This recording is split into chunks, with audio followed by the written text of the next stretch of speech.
یو محدث تیر دی ابو طاهر محدث رحمت الله علیه په نوم باندې مشهور دی.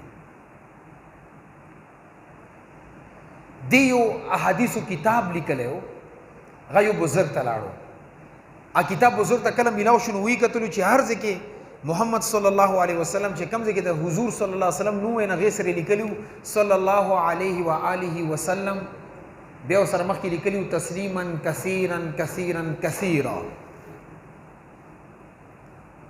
نه ابو طاهر محدث رحمت الله علیه نه د یو سړي تپوس وکړو ابل بزرګ چې ستا د کتاب ماشاءالله ډېر ښکلی دی کې د احادیث لیکلي، خو د یو خبرې تپوس کول غواړم چې کوم ځای کې د حضرت محمد صلی الله علیه وسلم نوم دی هغې سره تا د ډېر زیات اوږد درود شریف لیکلی دا ولې؟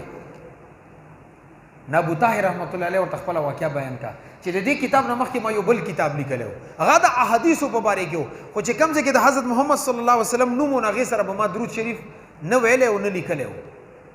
و یو ورځ ما حضور صلی الله علیه وسلم خوب کې وکتلو، نو ما ورباندې سلام وکړو چې السلام علیکم ورحمت الله وبرکاتو یا رسول الله. وایي پیغمبر صلی الله علیه وسلم ما نه مخ واړولو، زه دې بل طرف ته رالم، ما ورته بیا سلام وکړو. وایي پیغمبر صلی الله علیه وسلم رانه بیا مخ واړولو، زه دې بل طرف ته رالم، ما بیا سلام وکړو.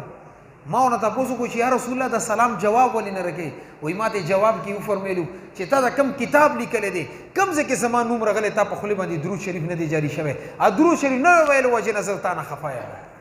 وایي سهار مې سترګې کلاو شي، کتابونه مې سر دوباره ولیکلو، و چې کوم ځای کې د محمد صلی الله علیه وسلم نوم راغلی نو هغې سره د پوره درود د دې وجې نه لیکلی.